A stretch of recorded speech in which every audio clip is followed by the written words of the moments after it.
लंकापति रावण शिव जी का परम भक्त था। रावण की शिव भक्ति के कई किस्से मिलते हैं। आओ जानते हैं उसकी शिव भक्ति के 3 रोचक किस्से। पहला, कैलाश पर्वत। कहा जाता है कि एक बार रावण जब अपने पुष्पक विमान से यात्रा कर रहा था तो रास्ते में एक वन क्षेत्र से गुजर रहा था। उस क्षेत्र के पहाड़ पर शिव जी ध्यानमग्न बैठे थे। शिव के गढ़ नंदी ने रावण को रोकते हुए कहा कि इधर से गुजरना सभी के लिए निषेध कर दिया गया है, क्योंकि भगवान तप में मग्न हैं। तब रावण ने यह सुनकर क्रोध उत्पन्न हुआ। उसने अपना विमान नीचे उतार कर नदी के समक्ष खड़े होकर नदी का अपमान किया और फिर जिस पर्वत पर शिव विराजमान थे उसे उठाने लगा। यह देखकर शिव ने अपने अंगूठे से पर्वत को दबा दिया, जिस कारण रावण का हाथ भी दब गया और फिर वह शिव जी से प्रार्थना करने लगा, मुझे मुक्त कर दे। इस घटना के बाद वह शिव का भक्त बन गया। दूसरा, शिवलिंग। एक बार रावण ने शिव जी की घोर तपस्या की और अपने एक सिर काटकर हवन में चढ़ाने लगा।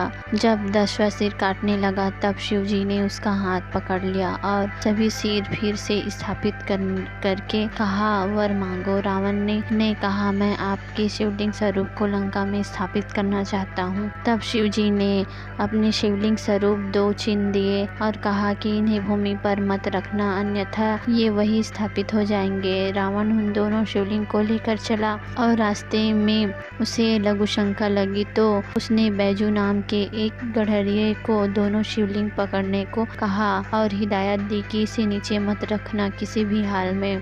कहते हैं कि भगवान शिव ने अपनी माया से उन दोनों का वजन बढ़ा दिया और गड़हरिये को शिवलिंग नीचे रखना पड़ा और वह पशु चराने चला गया। इस तरह दोनों शिवलिंग वही स्थापित हो गए। जिस मंजूषा में रावण की दोनों शिवलिंग रखे थे उस मंजूषा के सामने जो शिवलिंग था वह चंद्रभाल के नाम से प्रसिद्ध हुआ और जो पीठ की ओर था वह बैजनाथ के नाम से प्रसिद्ध। कहते हैं कि रावण को भगवान शिव की चालाकी समझ आ गई और वह बहुत क्रोधित हुआ। क्रोधित रावण ने अपने अंगूठे से एक शिवलिंग को दबा दिया, जिसमें उसमें गाय के कान जैसा निशान बन गया है। हिमाचल के कांगड़ा से 54 किलोमीटर और धर्मशाला से 56 किलोमीटर की दूरी पर बीनवा नदी के किनारे बसा है बैजनाथ धाम। तीसरा, कुरुक्षेत्र। कुरुक्षेत्र में महाभारत का युद्ध हुआ था। वहाँ पर त्रेता युग में रावण और उसके पुत्र मेघनाथ ने शिव जी की तपस्या करके अकाल मृत्यु पर विजय प्राप्त की थी। यहाँ पर महाकालेश्वर मंदिर है। यहीं पर द्वापर के जयद्रथ ने भी तपस्या की थी।